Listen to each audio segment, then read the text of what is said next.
Yo, what's up, Moki here. We are all undeniably in Punchboost fever. And since we first learned about it, we have already seen some incredible new interactions with it. From using it in combination with wall bounces to boosting off mirage decoys. What? If you don't know about punch boosting already, you can watch my first video on it or the one from Wrthcrw, who discovered punch boosting. Both are linked in the description, together with the other creators I'm gonna mention in this video that were a part of further investigating punch boosting. Before I get into all the new interactions, we gotta thank today's sponsor, the Apex Legends Tracker app. If you've been around Apex long enough, you know about Apex Tracker. I, for example, have used their statistics to show legend pick rates in the past. The Apex Legends Tracker app brings those stats directly onto your PC and therefore can provide much deeper insights. Wanna know how many Preds and Masters the matchmaking truly put into your game? Use the in-game overlay, showing you who's in your lobby and what rank they are. Wanna know your average placement or what legends and weapons you're most effective with? Use the detailed statistics in the app.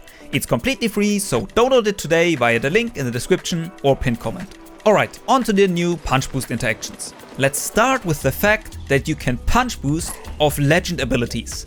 Some seem obvious, like the ultimates of Lifeline, Loba and Revenant. But then we get to things like Crypto's Drone, Mirage Decoys, or even Gibby's Bubble. You cannot punch boost off Pathfinder Zipline, Watson Fences or Bangalore Rockets. On to the next most useful punch boost interaction. The fact that you don't have to go down a slope to get effective use out of it. In my first video I said that punch boosting doesn't work on flat ground, which is true. But the new core rule about punch boosting that I want to drill into your head is, as long as you hit a surface that is at a higher location than the position you're standing on, you will get a punch boost. Which includes slopes, but is not limited to them. One of the most extreme cases to demonstrate this are the platforms in the firing range. This metal plate sits higher than the sand floor next to it. Only by 0.03 units.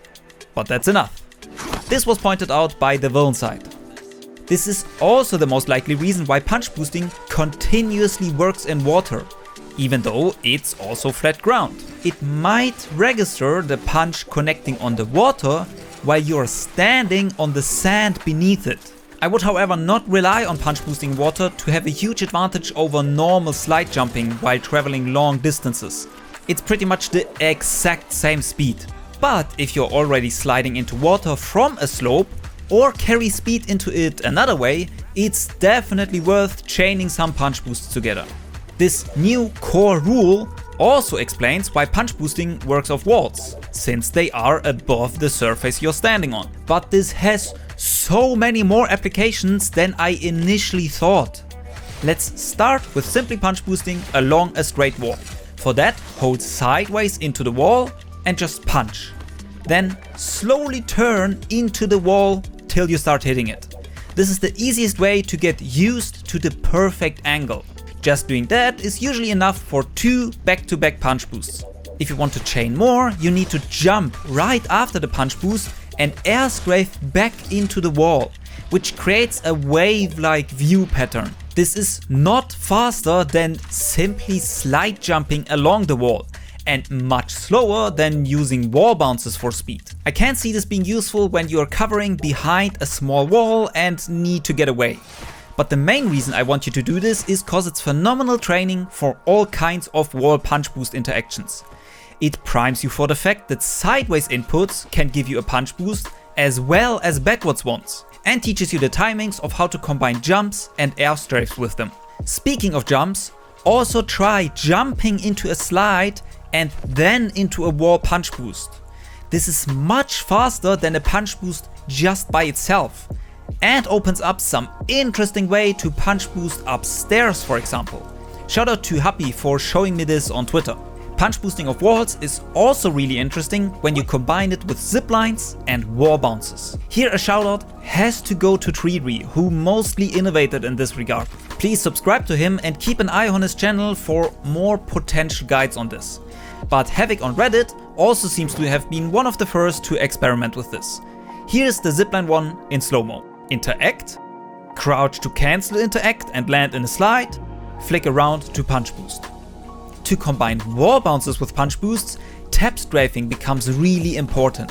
And if you don't already use tap strafes with wall bounces and haven't done your parallel wall training, I wouldn't even attempt this. Because look at how complicated this is. Crouch, melee, hold backwards, jump, let go of crouch, tap strafe into the wall, hold W, let go of W, jump. Wall bouncing into a punch boost is much easier and more in line with movement you are likely used to. Slide jump, hold sideways, wall bounce, tap strafe around the wall, punch, hold crouch. Getting actual use out of this comes down to being creative with it and just practice, practice, practice. Punch boosts also work off ledges you just slid over. This can let you clear some gaps you wouldn't clear with just slide jumping. And it doesn't just work off straight wall ones, but on all sort of terrain, which circles us back to slopes and navigating around the map in general. The first new rule I wanted to drill into your head was, as long as you hit a surface that is at a higher location than the position you're standing on, you will get a punch boost.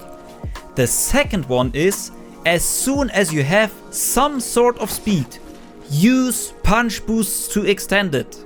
That starts with landing in a slide like I explained earlier, but extends to abilities like grapple and jump pad, super glides, falls, gravity cannons, or even jumping out of a trident. Speaking of gravity cannons and the jump pad, I did tests to try to keep my double jump into a gravity cannon and then redirect with a punch boost and double jump afterwards. It technically worked, as you can hear. I guess if you do the punch boost frame perfect, it might give you the full double jump. It's just very unreliable and pretty much useless. Especially if you compare it to redirecting with a punch against a wall and then double jumping after, which Treeree found. He also found out that if you punch boost off friendlies and they punch you at the same time, you can get a triple punch boost. Overall, there are so many variations of using punch boosting that go beyond going straight down a hill. It's not just a single-use cheese method. Getting really good with punch boosts requires practice. I hope you learned something in this video. Now go and punch boost style on some of your enemies. Subscribe to not miss potential future punch boost developments, and I will see you in the next video. Bye!